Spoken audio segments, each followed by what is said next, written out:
Beginning. The end of the war. The war ended the way most wars do. Suddenly, violently, and without asking whether anyone was ready for it to stop. I was knee-deep in ash and twisted metal when the sky over Karth 9 burned white. The orbital cannons of the Varelian Dominion fell silent one by one, their vast ring of death blinking out like dying stars. A moment later, every human comm channel lit up with the same message, translated into a dozen languages. Cease all resistance. The Dominion claims victory. I dropped to one knee, not in surrender, but from exhaustion. My armor, standard Terran Expeditionary Force issue, was cracked, scorched, and barely holding together. My rifle had fused at the barrel after its last overcharge. Around me lay the remnants of humanity's final stand on this world. We had known we would lose. The Varelians were older than our civilization, stronger, faster, and ruthless in a way only ancient empires could be.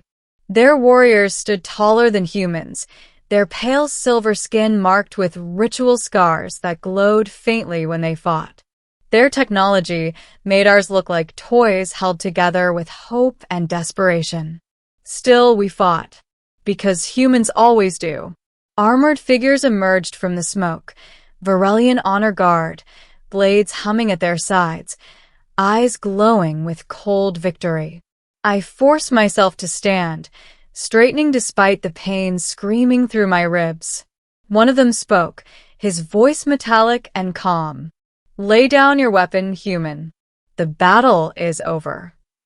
I looked at my fused rifle, then at the ruined battlefield behind me. Slowly, deliberately, I let it fall from my hand. That was when she arrived. The guards parted instantly, kneeling as one.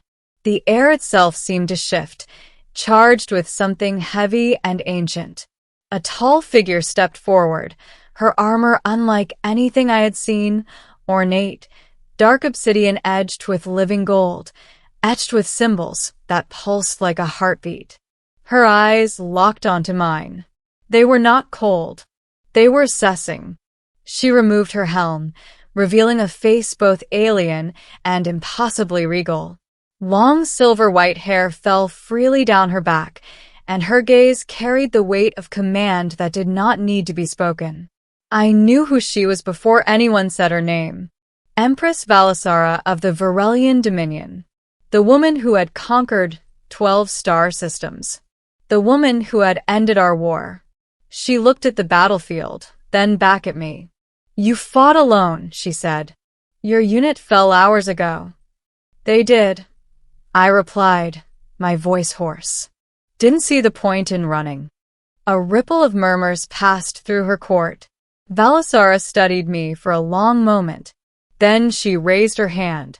By right of conquest, she declared, her voice echoing across the ruined plain. This human is claimed as spoil of war. The guards seized my arms. I expected chains. I did not expect what came next. She stepped closer, lowering her voice, so only I could hear.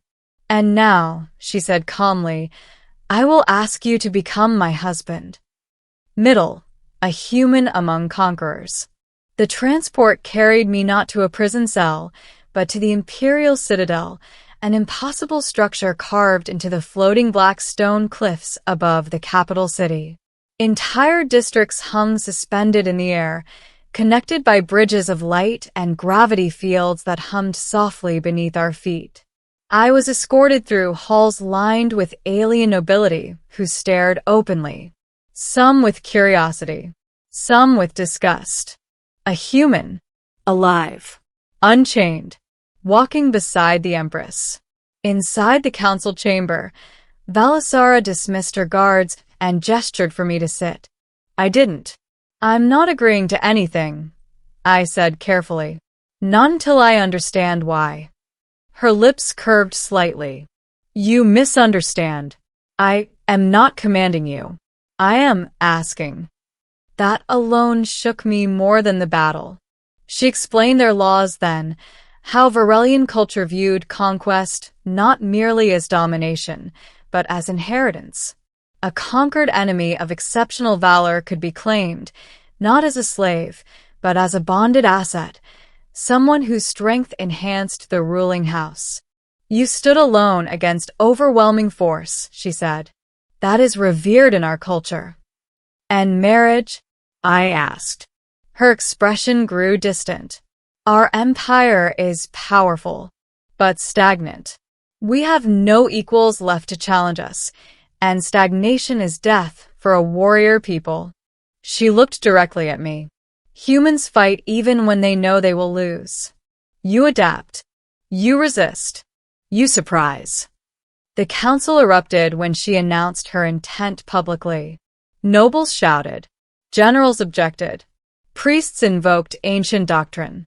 A human consort was unheard of. Unacceptable. Valisara stood unmoved. I do not need your approval, she said. Only his consent. Every eye turned to me. I could have refused. Instead, I asked one question. What happens to Earth? Silence fell. Valisara answered without hesitation. Protected. Autonomous. Untouched by dominion expansion. That was how I knew she was serious. I agreed. Not out of romance, not out of fear, but because humanity had lost the war and I had been handed a chance to change its ending.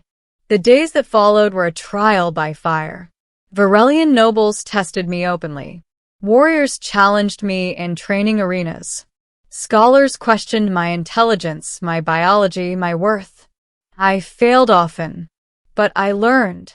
I learned their language, their customs, their concept of honor, built not on bloodlines, but on strength of will. Slowly, resistance turned to reluctant respect. And Valisara? She never treated me as property. In private moments, she asked about Earth, about music, about why humans laughed even when everything burned. One night, standing on a balcony overlooking the stars, she admitted quietly, I expected you to hate me. I did, I said. At first, she nodded. And now? I thought of my fallen comrades, of Earth, safe for the first time since first contact, of an empire learning to see humanity not as prey, but as partners. Now, I said, I think we're both trying to survive the future. She smiled then, truly smiled, and it felt like the universe shifted slightly on its axis. Ending. The choice that changed an empire. The wedding was not the spectacle I had expected. There was no grand display of dominance, no chains, no symbols of ownership. Instead, the ceremony was held beneath the open sky, attended by warriors, diplomats, and representatives from a dozen species. I stood unarmored. So, did she? When the high priest asked if I accepted the bond freely, I answered without hesitation, yes. When Valisara spoke her vows, she did not claim me. She promised to stand beside me. That alone sent shockwaves through the empire. Years passed. The Dominion changed. Not overnight. Not without resistance. But slowly, inexorably, humanity's influence seeped into its foundations. Joint councils formed. Shared military doctrines emerged. Alien children studied human history, not as a conquered footnote, but as a lesson in resilience. Earth flourished, and one evening, standing once more on the same balcony, Valisara rested her hand in mine. You were never a spoil of war, she said softly. No, I replied. I was a consequence. She laughed quietly at that.